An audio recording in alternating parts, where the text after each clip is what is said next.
Kemudian di Solo, apa benar patroli Kapolresta Solo datang ke kantor partai?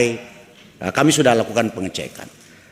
Dalam konteks operasi Manta Brata memang ada target tempat, Pak. Ada target kegiatan, ada target orang, dan ada target benda, Pak. Jadi tempat, kegiatan, orang, dan benda atau barang, Pak.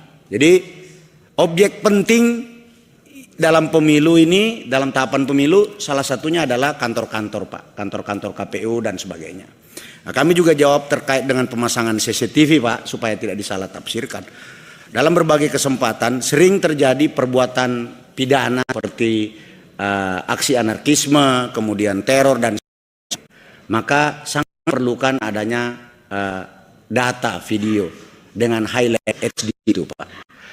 Dan itu pun kita tidak pasang di dalam kawasan kantor KPU. Kita pasang publik, Pak. Contoh misalnya yang menjadi tanggung jawab kami KPU RI yang berada di Jalan Imam Bonjol. Kebetulan KO-nya Pak Rudy yang hadir. CCTV sengaja pasang high resolution dan memiliki kemampuan face recognition. Di Jalan Imam Bonjol kita pasang, Pak. Di dalam tidak ada, Pak. Kalaupun kita membutuhkan video yang ada di dalam, maka harus ada laporan polisi, Pak. Setelah naik sidik, baru kami meminta rekamannya. Jadi Bapak jangan khawatir, Bapak boleh sampaikan, Pak Trimedia, mohon izin Pak, Bapak boleh sampaikan ke konstituen Bapak bahwa pemasangan CCTV itu untuk kepentingan yang positif. Tidak ada kepentingan-kepentingan negatif, Pak. Sama dengan kita pasang CCTV di pabrik atau percetakan yang mencetak tentang surat suara. Kami pastikan bahwa di situ tidak banjir, tidak ada kebakaran. Kalau ada api sebabnya apa? Bukan karena satu dan lain hal.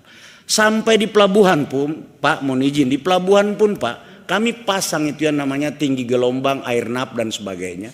Termasuk kami menghitung antrian kapal itu yang membawa logistik masuk ke pelabuhan. Karena ada waktu spare waktu. Itu sudah kami sudah kami ingatkan betul para Kapolda. Begitu ada kapal logistik yang masuk ke pelabuhan tertentu, maka waktunya harus dihitung betul. Jangan mengikuti antrian karena unsur ekonomi dan sebagainya. Dia harus duluan masuk sehingga bisa didistribusikan ke KPUD lalu ke jajaran KPU yang lain. Ini, Pak, terkait dengan Pak Trimedia. Kemudian terkait dengan laporan ke Polda Metro Jaya, sekali lagi ini fenomena, Pak. Memang betul tadi sudah dicek oleh Kasatgas Gakum bahwa ada laporan sebanyak 6 laporan polisi terhadap saudara Aiman Wicaksono. Ada 6 laporan, Pak. Karena ada laporan, maka penyidik Direktorat Reserse Kriminal Khusus Polda Metro Jaya akan melakukan klarifikasi, Pak. Klarifikasi ini kan artinya melakukan penyelidikan. Apakah ada perbuatan pidana atau tidak? Kalau tidak ada, seperti yang disampaikan oleh Pak Taufik Basari tadi, ini kita anggap sebagai bagian daripada proses demokrasi menyampaikan pendapat. Tapi publik juga harus dididik untuk tidak menyampaikan sesuatu yang tidak berdasarkan fakta. Apa benar ada komandan yang memerintahkan bawahannya berpihak kepada caleg tertentu atau partai tertentu atau capres tertentu? Apa benar seperti itu? Siapa? Kan katanya banyak. Nanti akan kami klarifikasi, Pak. Jadi tidak usah takut. Aiman datang saja. Siapa orangnya? Buka. Jangan cuma berani bicara tapi tidak berani bertanggung jawab.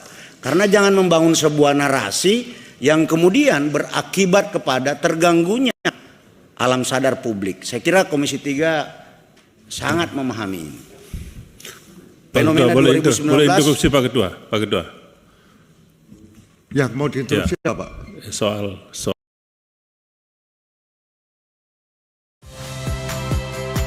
Saya Valentina Sitorus. Saksikan program-program Kompas TV melalui siaran digital, pay TV, dan media streaming lainnya. Kompas TV, independen, terpercaya.